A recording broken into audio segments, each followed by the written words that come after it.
City কলেজে ছাত্র শিবিরের সন্ত্রাসীরা ওই আমার সিটি কলেজে বহিরাগতদেরকে নিয়ে এসে আমার সেকেন্ড ইয়ারের স্টুডেন্ট রিফাতকে কিভাবে আহত করেছে দেখেন। সিটি কলেজে তারা অরাজকতা করতে যাচ্ছে, আমাদের কাছে স্ক্রিনশট আছে।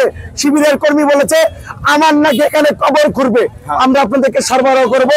আমার যদি কবর খুঁড়তে হয় জাতীয়তাবাদী আদর্শকে এই বাংলাদেশে কবর দিতে হবে, তাহলে লিমনকে কবর দিতে পারবে।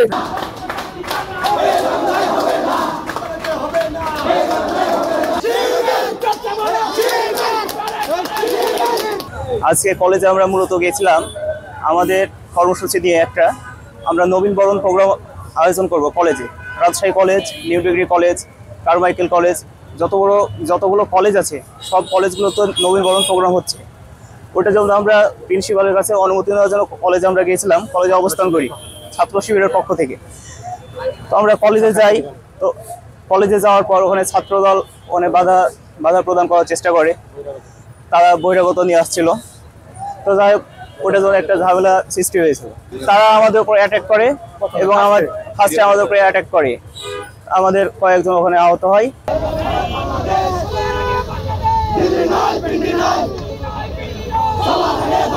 চিল্লা ছিল, আমি খালি দাঁড়াছিলাম, আমাকে এক বক্সিং আমাকে মেরেছে, মেলা মেরেছে, এখানে বক্সিং মেরেছে ভিড়ের মধ্যে ভাই মেরেছে, এই যে এখানে শিবিরের মানুষ ভাই। তো ভাইকে ফর্ম ফিল আপে ওরা বাধা দিয়েছে এবং ভাইকে ঘাট ধাক্কা দিয়ে মারামারি করে চটাপটে বের করে দিয়েছে। আর তার আগের দিন হচ্ছে আমরা প্রিন্সিপাল স্যারকে ফুল দিতে গেছিলাম, এটা নিয়ে ওরা একটু বিশৃঙ্খলা করেছে আমাদের সাথে। আর আবার হাত ধরে পিছনে অনেক জোরে একটা ছেলে টেনেছিল, এটা নিয়ে অত কথা কাটাকাটি হচ্ছে। আমাদের সিটি কলেজে কোনো কাজ করতে দিবে না তারা, এটাই মূলত তাদের উদ্দেশ্য।